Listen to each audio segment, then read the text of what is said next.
wynplaas wat dinge anders doen. Solms Delta was een van die eerstes om sy werkers aandele in die plaas te gee.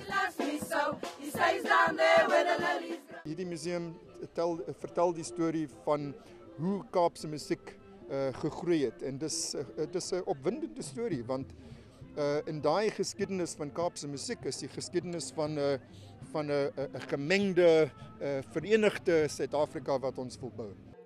Nou spog die plaas met nog 'n eerste, die stigting van die Van de Kaap Museum, die enigste van sy soort opgedra aan Kaapse musiek. As human beings, we've been relating to each other and communicating to each other through music for much longer than we've even probably used spoken word. And what's interesting is that if they say that Africa is the cradle of humankind, it's also the cradle for music in the world then.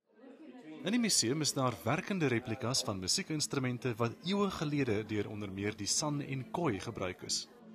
For instance, we've got this springbok ear ankle rattle, which was used during trance dance, and they would have put it across your ankle. And as you're stomping, it makes that beautiful shaking sound. Van enkelratels tot blikgitare, hierdie is net 'n paar van die klanke wat deel vorm van die land se ryk musiekgeskiedenis.